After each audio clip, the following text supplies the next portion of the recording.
Hello बेटा, पिछली video च बेटे ਆਪਾਂ ਇਲੈਕਟ੍ਰੋਨਿਕ ਕਨਫੀਗਰੇਸ਼ਨ ਕੀਤੀ ਸੀ ਐਟਮਸ ਦੀ, ਜਿਹਦੇ ਵਿੱਚ ਇਲੈਕਟ੍ਰੋਨਸ ਹੈ ਜਿਹੜੇ ਉਹ ਪ੍ਰੋਟੋਨਸ ਦੇ ਬਰਾਬਰ ਸੀ। ਉਹਨਾਂ ਦਾ ਨੰਬਰ ਹੈ ਜਿਹੜਾ ਜਿੰਨਾ ਐਟੋਮਿਕ ਨੰਬਰ ਸੀ ਐਟਮ ਦਾ ਉਨੇ ਹੀ ਉਹਦੇ ਵਿੱਚ ਇਲੈਕਟ੍ਰੋਨ ਸੀ। ਉਹਨਾਂ ਨੂੰ ਅਸੀਂ ਫਿਲ ਕੀਤਾ ਸੀ ਉਹ ਤਿੰਨ ਰੂਲਸ ਦੇ ਅਕੋਰਡਿੰਗ। ਠੀਕ ਹੈ। ਦੂਸਰੀ ਚੀਜ਼ ਆਪਾਂ ਕੀਤੀ ਸੀ ਬੇਟੇ ਕਈ ਐਲੀਮੈਂਟਸ ਦੀਆਂ ਐਟਮਸ ਦੀ ਐਕਸੈਪਸ਼ਨਲ ਕਨਫੀਗਰੇਸ਼ਨ, ਜਿਹਦੇ ਵਿੱਚ ਆਪਾਂ ਕਿਹਾ ਸੀ ਕਿ ਫੁੱਲੀ ਫਿਲਡ ਤੇ ਹਾਫ ਫਿਲਡ ਔਰਬਿਟਲਸ ਹੈ ਜਿਹੜੇ ਉਹਨਾਂ ਦੀ ਸਟੇਬਿਲਿਟੀ ਐਕਸਟਰਾ ਹੁੰਦੀ ਹੈ। ਉਹਦੇ ਆਪਾਂ ਦੋ ਰੀਜ਼ਨ ਦਿੱਤੇ ਸੀ, ਇੱਕ ਸਿਮੈਟ੍ਰਿਕ ਡਿਸਟ੍ਰੀਬਿਊਸ਼ਨ ਆਫ ਇਲੈਕਟ੍ਰੋਨਸ ਤਾਂ ਦੂਸਰਾ ਆਪਾਂ ਕੀਤਾ ਸੀ ਬੇਟੇ ਐਕਸਚੇਂਜ ਐਨਰਜੀ। ਠੀਕ ਹੈ। ਤੇ ਜਿਹਦੇ ਅਕੋਰਡਿੰਗ ਆਪਾਂ ਜਿਹੜੀ ਐਕਸੈਪਸ਼ਨਲ, ਜਿਵੇਂ ਆਪਾਂ ਕ੍ਰੋਮੀਅਮ ਦੀ ਐਕਸੈਪਸ਼ਨਲ ਕਨਫੀਗਰੇਸ਼ਨ ਕੀਤੀ ਸੀ ਕਿ ਡੀ 'ਚ 4 ਦੀ ਬਜਾਏ 5 ਹੋ ਜਾਂਦਾ, ਇੱਕ 4s 'ਚੋਂ ਇਲੈਕਟ੍ਰੋਨ ਮੂਵ ਕਰਕੇ ਆ ਜਾਂਦਾ ਹੈ।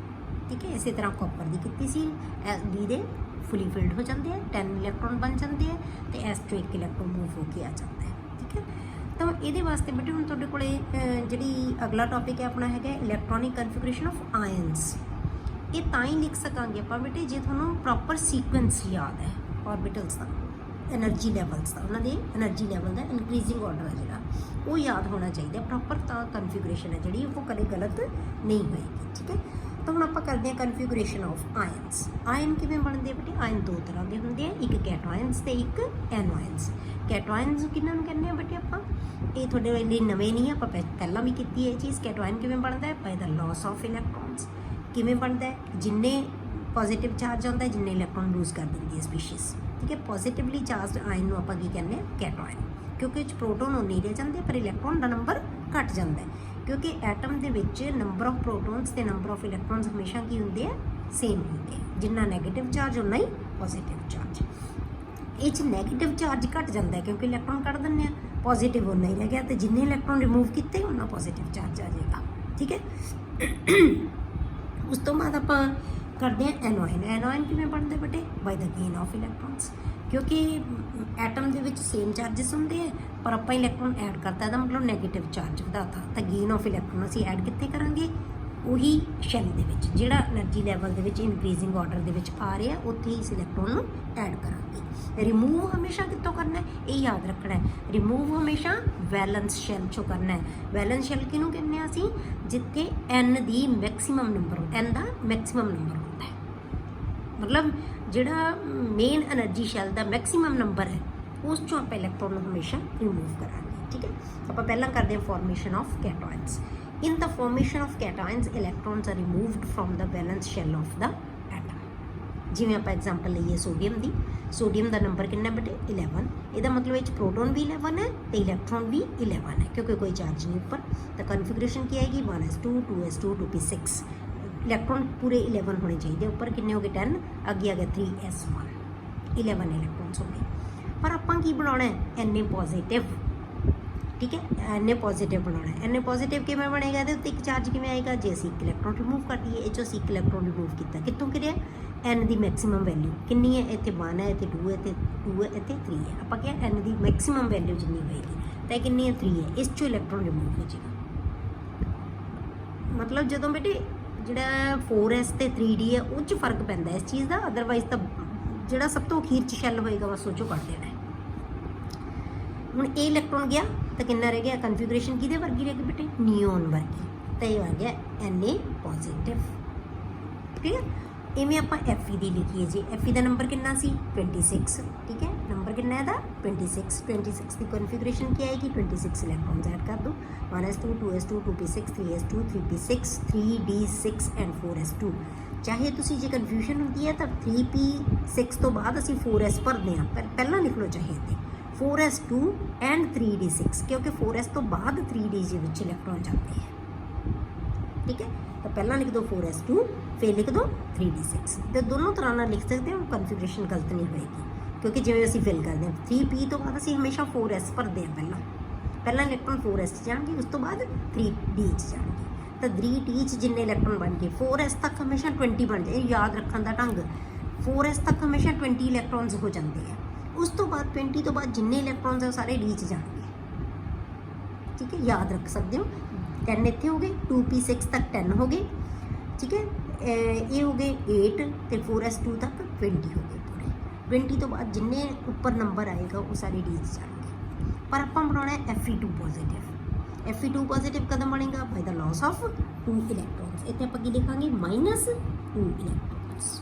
2 ਇਲੈਕਟ੍ਰੋਨ ਅਸੀਂ ਇਹਦੇ ਚੋਂ ਮਾਈਨਸ ਕਰ ਦਾਂਗੇ ਤਾਂ ਕੀ ਬਣ ਜਾਏਗਾ? 2 ਇਲੈਕਟ੍ਰੋਨ ਕਿੱਥੋਂ ਜਾਣਗੇ? ਮੈਂ ਕਿਹਾ ਸੀ ਹੁਣ ਇਹ ਤੋਂ ਆਪਾਂ ਐਡ ਇਹਦੇ 'ਚ ਕਰ ਰਹੇ ਹਾਂ ਅਖੀਰ 'ਚ, ਇੱਥੋਂ ਨਹੀਂ ਹੁਣ ਨਿਕਲਣਗੇ ਇਲੈਕਟ੍ਰੋਨ, ਨਿਕਲਣਗੇ ਕਿਹਦੇ ਚੋਂ?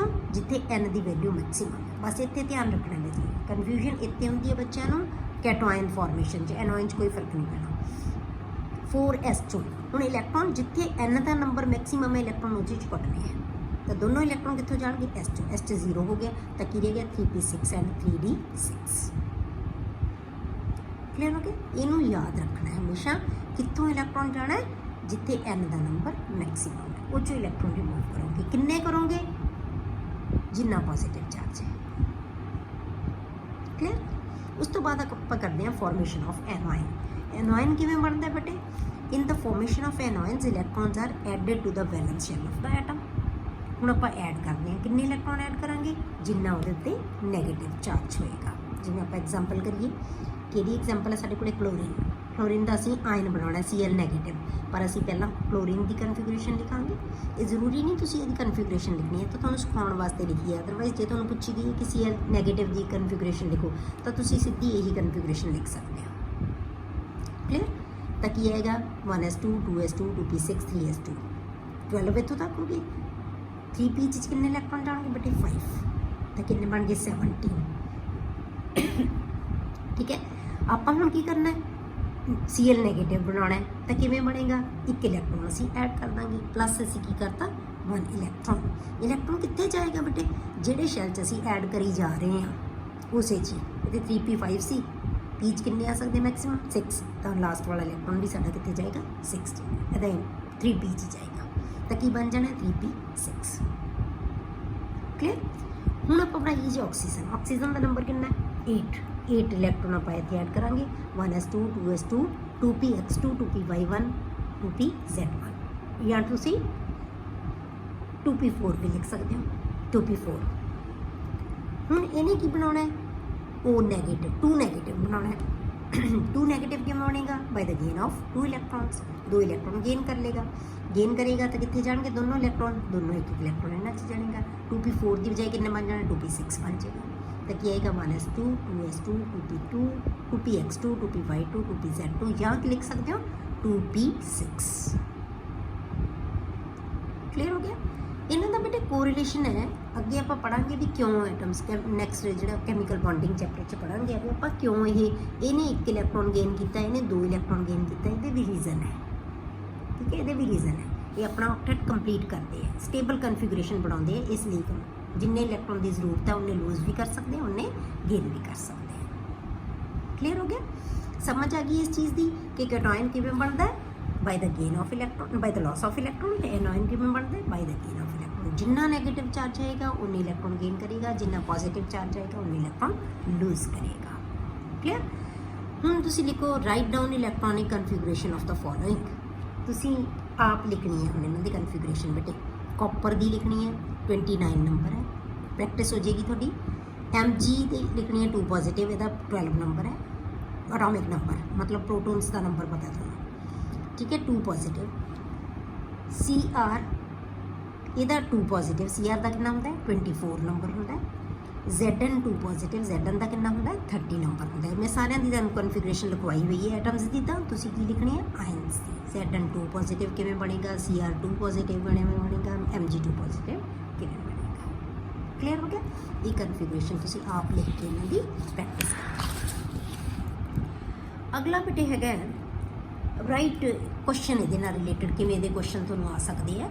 Right electronic configuration of element with Z is equal to 17।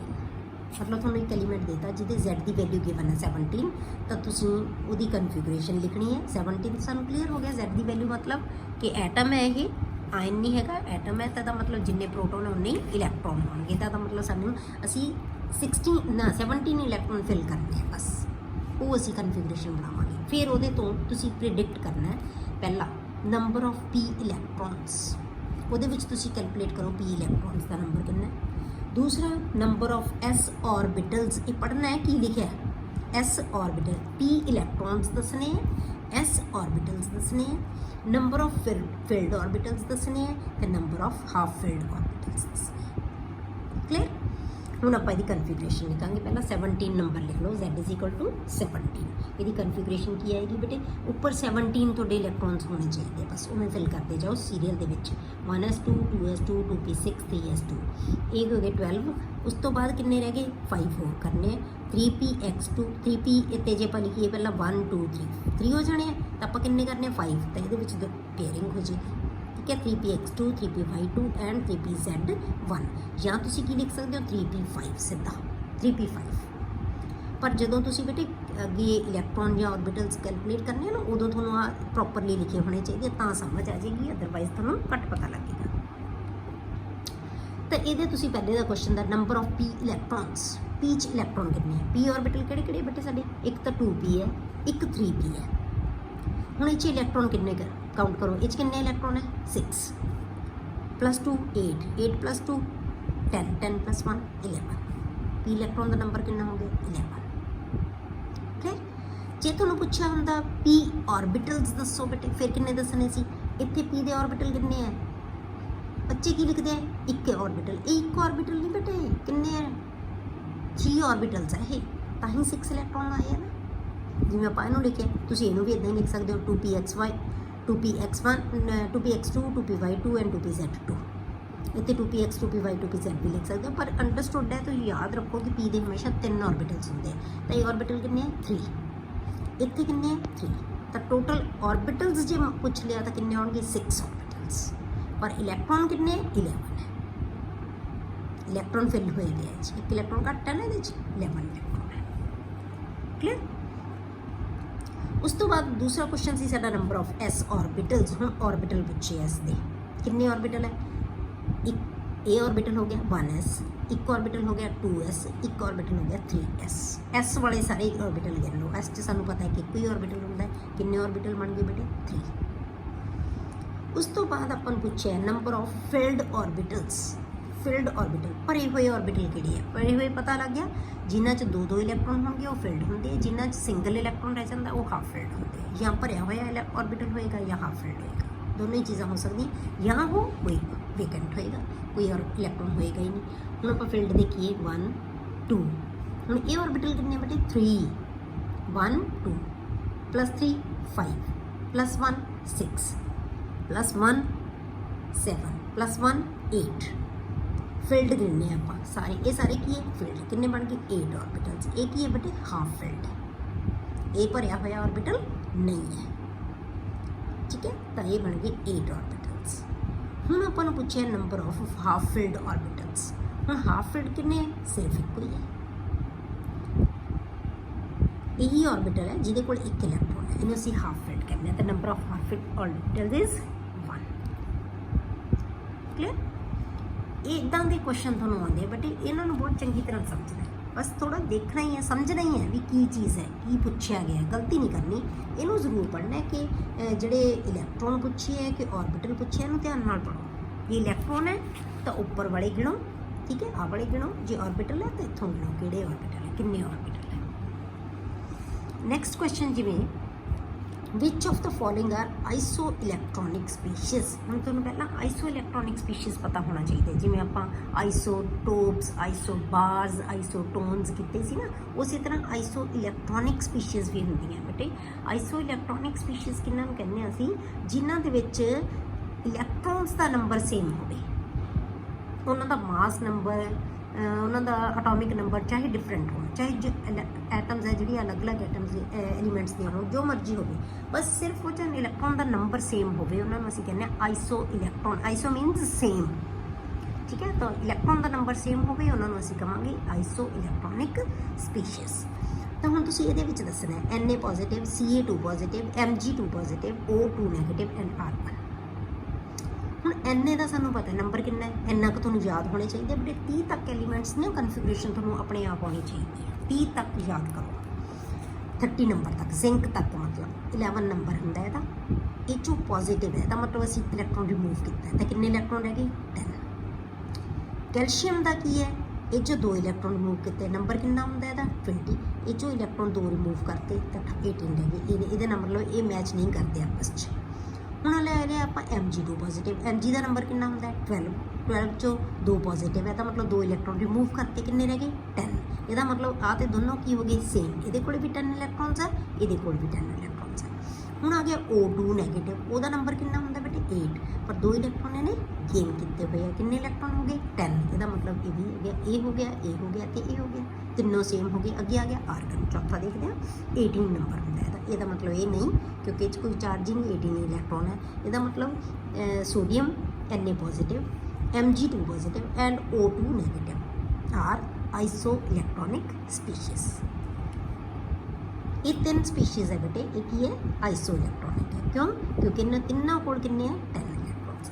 The species having same number of electrons are called isoelectronic species. Na positive, Mg2 positive, O2 negative are isoelectronic. These all have 10 electrons. ਸਾਰਿਆਂ ਕੋਲ ਕੀ ਹੈ 10 electrons. Okay? ਇਹ ਬੇਟੇ ਤੁਹਾਡਾ chapter ਹੋ ਗਿਆ complete. ਤਾਂ ਤੁਸੀਂ ਇਹਦੀ ਤਿਆਰੀ ਕਰਨੀ ਹੈ ਹੁਣ ਟੈਸਟ ਲਈ। ਓਕੇ।